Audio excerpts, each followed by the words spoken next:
ছোটোবেলা থেকে আমার গাছের প্রতি একটুও ভালোবাসা, প্রেম, মায়া কিছুই ছিল না।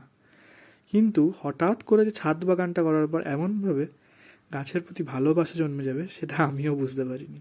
সো হঠাৎ একদিন কি মনে হলো, অনেক দিন ধরেই ভাবছি পাটুলি যাব, পাটুলিতে ঘুরতেই যায় লোকে, কিন্তু হট করে যেতে যেতে রাস্তার পাশে চোখে পড়েছিল এই নার্সারিগুলো। কিন্তু সেদিনকে নামা হয়নি বাস থেকে।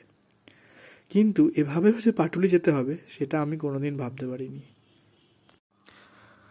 একটা নর্মাল দিনের মতো আজও ঘুম থেকে উঠলাম, সকালবেলা ঢুলু ঢুলু চোখে ক্যামেরার দিকে তাকাচ্ছি। কিবার হট করে বাগানের দিকে গেলাম।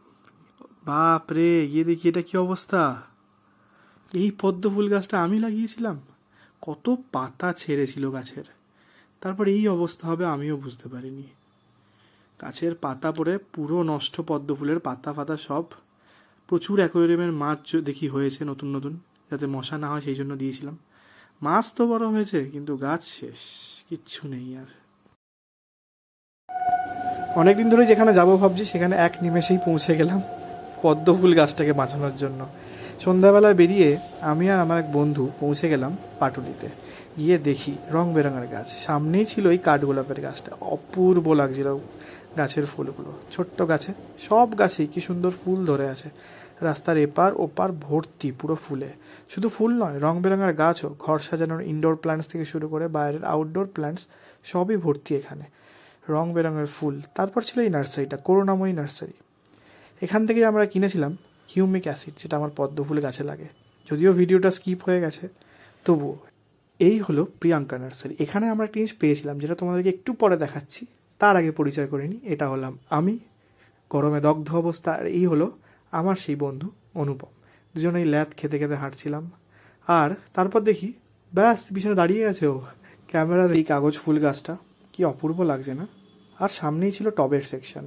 এখানে বিভিন্ন ভ্যারাইটির, বিভিন্ন সাইজের টব সবই আপনারা পেয়ে যাবেন। এবার সামনে একটা ইন্টারেস্টিং জিনিস ছিল, কি বলুন তো?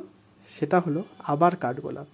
নিচেরটা ছিল পুরো গোলাপি কালারের, আর উপরের পার্টটায় ছিল হচ্ছে মাল্টি কালার, মিন্স হোয়াইট আর গোলাপি। ভাবুন তো, একটা গাছে দু রকমের কালারের ফুল।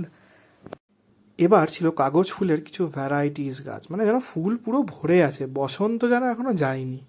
তারপরে আমি আবার একটু হালকা ক্যাত মেরে একটা ফটো তোলার চেষ্টা করছিলাম। তারপরে পেলাম চোখে এই ছোট্ট ছোট্ট ক্যাকটাসের গাছগুলো, যেটা আপনার স্টাডি টেবিলে থাকলে কিন্তু মন্দ লাগবে না। এটা ছিল মা কালী নার্সারিতে। তারপর এই যে ইনডোর প্লান্টসগুলো দেখতে পাচ্ছেন, কি অপূর্ব না? শুরুতেই বলেছিলাম যে ইন্টারেস্টিং জিনিসটা দেখাবো, সেটা হলো আজকে শো স্টপার এই পদ্ম ফুলের গাছটা। দেখতেই পাচ্ছেন দুটো পাতা আর মাঝখানে একটা ছোট্ট কুড়ি ফুটে আছে। আমি ভাবলাম আমি এত যত্ন করেও বাঁচাতে পারছি না, আর এখানে এত কম যত্নে কি করে এত বড় হচ্ছে। এই জন্যই বলে সব জিনিসের যত্ন সহ্য হয় না। না, এটা আমি মজা করে বললাম। হয়তো আমি যত্ন করতে পারিনি ঠিকঠাক, সেই জন্যই হয়তো ভালো করে জিনিসটা গ্রো করেনি। কেনাকাটা খতম, এবার চলো বাড়ি চলো। অনেকক্ষণ ধরে দুজনে মজাই আর কি করে দাঁড়ালাম। ও মা, দেখি কোনো বাস বা অটো কিচ্ছু দাঁড়াচ্ছে না, মুখের সামনে দিয়ে সব বেরিয়ে যাচ্ছে, কারণ এই স্টপটা কিছু দাঁড়ায় না। আপনার যদি উঠতে হয় পিছনে পাটুলি বা সামনে ঢালাই ব্রিজ গিয়ে উঠতে পারেন। তারপর বাপু বড়লোক মানুষ, র্যাপিডো চলেও এলো, র্যাপিডো। বাট আমিও করেছিলাম, আমারটা একটু লেট হলো। ও বেরিয়ে গেল। অনেকক্ষণ দাঁড়িয়ে দাঁড়িয়ে বোর হতে হতে হতে ভাবছি কখন আসবে। অ্যাট লাস্ট মনে হচ্ছে এলো, তারপর দেখলাম না, ওটা অটো ছিল।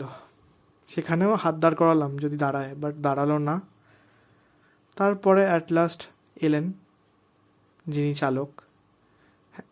যদি অনেক জ্যাম ছিল তিনি বলছিলেন ওই যে আসছে, এইটাই মনে তো হচ্ছে না, এটাও না। এই করে করে করে লাস্টে উনি এলেন। আসার পর ওটিপি দিয়ে বাড়ি। তো দেখা হচ্ছে পরের ব্লগে, বাই।